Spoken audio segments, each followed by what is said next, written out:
Okay, so every summer, for 10 summers in a row, I went to Jesus Camp for a month.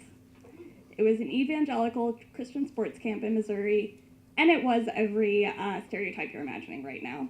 We memorized Bible verses, we prayed before and after every activity.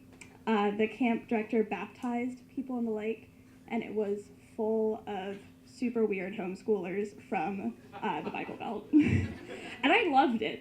I was an intensely religious child, a loud and proud Jesus freak for years. I came home, I preached to my family.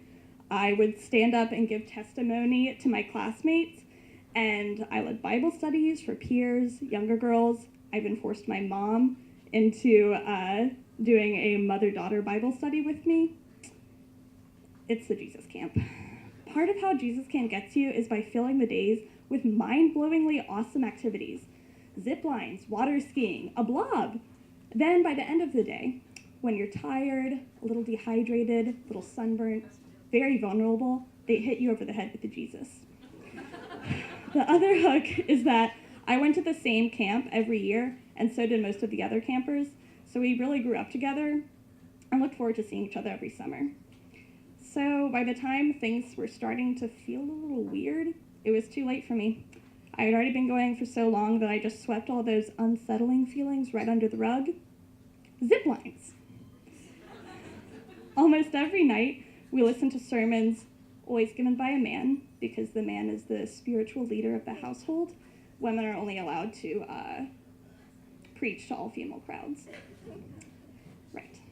In these sermons, we learned things like evolution isn't real, and any music other than Christian rock is sinful. One of these male leaders who gave sermons was Pete Newman.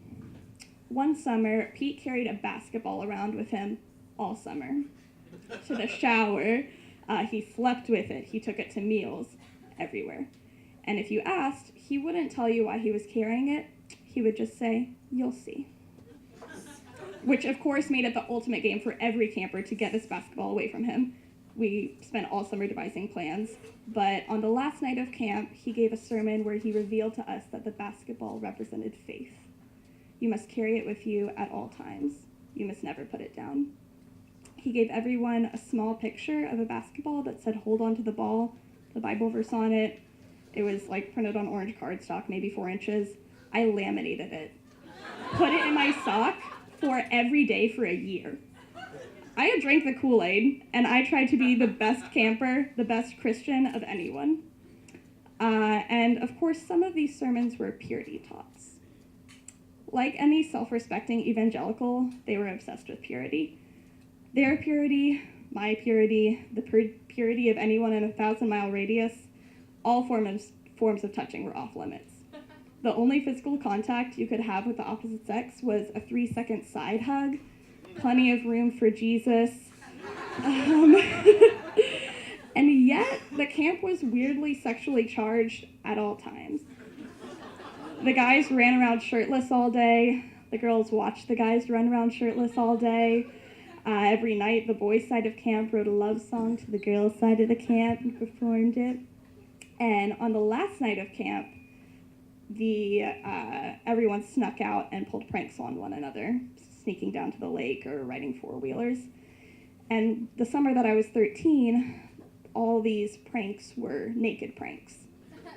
Preteen campers and college-age counselors naked pranking together. At the time, this made me a little uncomfortable, probably because I was a normal 13-year-old girl who hated her body. But it wasn't until college that I realized just how creepy and lightly felonious it really was.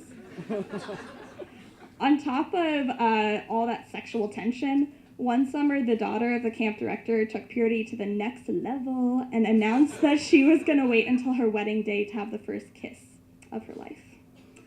And she was the queen bee of the camp, so suddenly everyone else was deciding they were going to wait too. But for some of us, that ship had already sailed.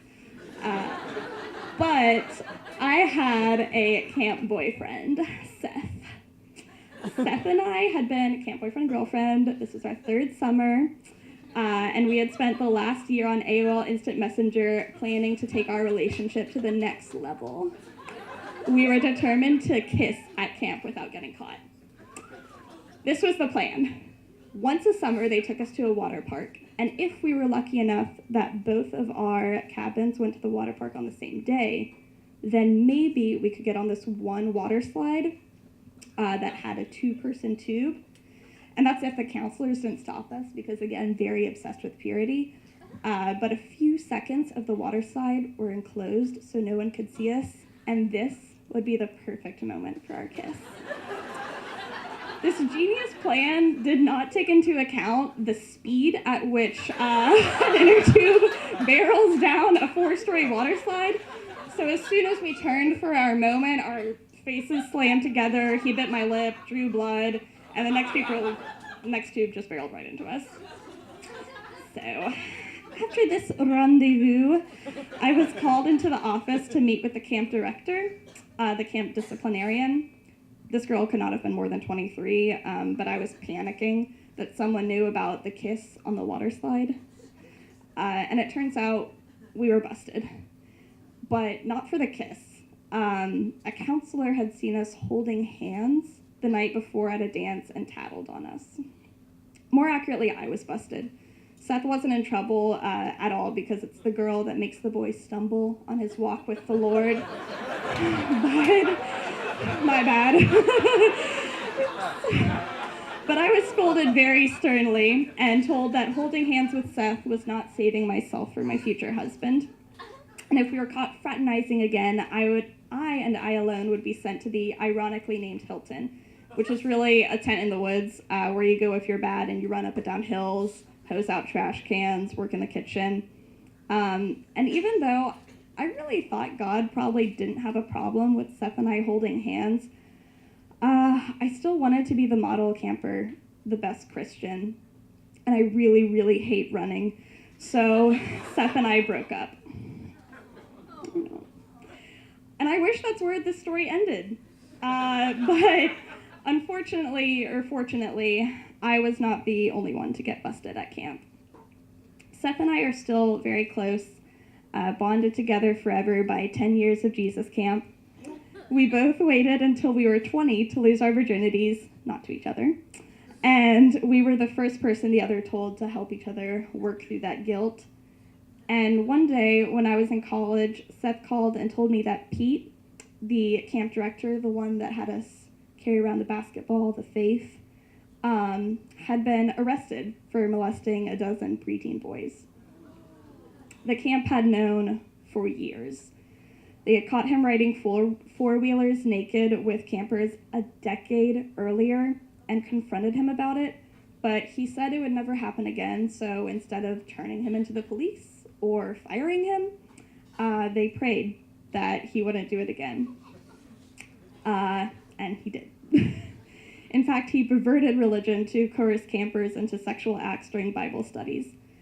Thankfully, he is now serving 3 life sentences. Yes.